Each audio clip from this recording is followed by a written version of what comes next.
Hello there, wonderful singers, and welcome to your Kovo Open Throat IQ test. I created this quiz to help you decide whether you should attend our upcoming Kovo seminar on the open throat, a singer's guide, this Saturday, August 17th, also recorded. Could your open throat IQ use a boost? Let's find out. Question 1. To create the strongest resonance, the singer's larynx, A, should remain low, B, should be free to move, or C, I don't ever think about my larynx. Can I even control that? Well, I'm going to provide a few reflections on this question from the perspective of a classical singer, which is what I am and whom I teach. And I'll also freely admit that this isn't exactly a fair question. Let me explain. The classical singer creates their distinctive resonance by singing with a larynx, that is a voice box, that is indeed slightly lower than it would be for speech or other styles of singing. This is especially true in the low and middle range. But as we ascend to our higher notes, if the larynx is not also free to move within reason, our voices will get stuck. If your answer was C, I don't ever think about my larynx, should I? Well, I think that you probably should, but it can't be directly controlled. I wouldn't claim that it could. Even so, we can definitely learn strategies and exercises that can influence its position and its movement, and therefore our resonance. We will be covering this topic in our open throat seminar. Question 2. To create the strongest resonance, the singer's swallowing muscles should A, stretch wide, B, remain disengaged, or C, what are swallowing muscles?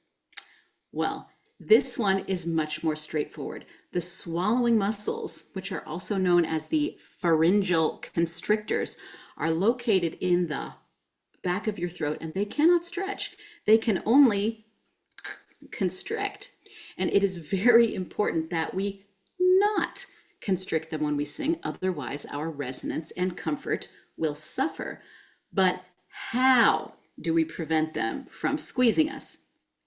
We will be covering that in our open throat seminar. Question 3. For a tone to sound like it is, quote unquote, placed forward, A, the singer's soft palate should be raised. B, air should circulate in the sinuses and nasal passages.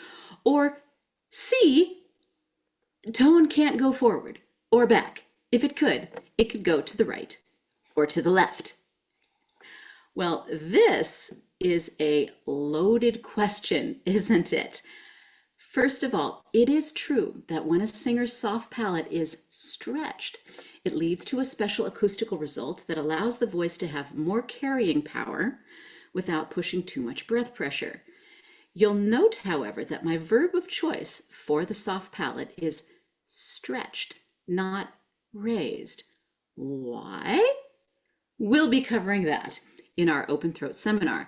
And if you would like to hear a voice teacher go off on why forward placement is usually a useless suggestion for the singer and why precisely the sinuses are not now, nor have they ever been, resonators of the human voice, come to our seminar. Question 4. To create the strongest resonance, the singer's tongue, A, should be flat and out of the way. B, should be high and arched. C, the answer doesn't matter because my tongue is going to do what it wants no matter what I tell it. Well, the answer to this question is, it totally depends on what vowel you are singing Anyone who tells you that there is an ideal position of the tongue doesn't really understand pronunciation too well. But there are certain things that we do not want our tongues to do ever, no matter what vowel we are singing. And if you answered C to this question, I feel you, I've been you, and I would love to teach your tongue a better way. And finally, question 5. To create the strongest resonance, the singer's jaw, A, should be dropped wide open. B, should open in a modest speech-like manner. Or C, well, what note am I singing? The answer to this question is C. It totally depends on what pitch you are singing. The need for jaw opening varies with pitch, and if a singer over opens when they should stay modest or stays closed when they should open, their resonance will be severely compromised. How did you do on this IQ test? If you would like to learn more about all of these answers, how they relate to the open throat, and how we can work these answers into our voices, our techniques, and our resonance, join us this Saturday, August 17th at 10:30 a.m. Pacific time for a 2-hour seminar on this topic. This seminar will also be recorded, and the video replay will remain available to all registrants for 2 months after the live event. Information on how to register is included in the description below. I'll see you there.